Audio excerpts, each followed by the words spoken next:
Beautiful একটা cotton unstitch three piece পরে চলে আসছে। এটার ওড়নাটা আমি আগে দেখাবো। 100% পিওর কটনের মাঝে ডিজিটাল প্রিন্ট তো ড্রেসে থাকছি, সাথে কিন্তু দেখুন সম্পূর্ণ ড্রেস ওড়নাতে সুন্দর করে স্টোন এবং মিরর ওয়ার্ক করা।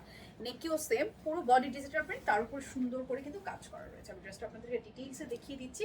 কারো ভালো লাগলে জাস্ট স্ক্রিনশট নিয়ে অ্যাড্রেস কোড নাম্বার সহ অর্ডার প্লেস করতে পারবেন। ফেব্রিকটা হচ্ছে 100% পিওর কটনের, ফেসটা হচ্ছে ডিজিটাল প্রিন্ট করা, তার সাথে সুন্দর গর্জিয়াস স্টোরিং করা আছে। নেক পোর্শনটা দেখতেই পাচ্ছেন, নিচের প্যানেলও এইভাবে আপনার করা রয়েছে। এই থাকছে আপনার আলাদা স্লিভের কাপড়, খুব সুন্দর। আনস্টিচে আছে, বডি আছে মোর দেন 70+, অনেক সুন্দর। কালারটা অনেক সুন্দর, একদম সিঁদুর লাল যে রংটা হয় সেটা। ওনাটা তো আমি প্রথমেই দেখিয়েছি, ওনাতে সম্পূর্ণ ডিজিটাল প্রিন্টের উপর স্টোনিং করা আছে এবং মিরর ওয়ার্ক করা আছে। প্যান্টটা পাচ্ছি আমরা কটনের মাঝে, সুপার ডুপার রিজনেবল প্রাইসে এই ড্রেসটা পাবো। কারো ভালো লাগলে স্ক্রিনশট নিয়ে অর্ডার প্লেস করে ফেলতে পারবেন। দাম জানতে হলে এই ভিডিওতে কমেন্টস করতে হবে। পুরো বাংলাদেশে আমাদের ক্যাশ অন ডেলিভারি, কোথাও কোনো অ্যাডভান্স বিকাশ করতে হয় না। শুধুমাত্র নাম, ঠিকানা, ফোন নাম্বার দিলে অনলাইনে আপনার অর্ডারটা প্লেস হয়ে যাবে, কিংবা চাইলে আমাদের যে কোনো স্টোর ভিজিট করে এটা পারচেস করে নিতে পারছেন।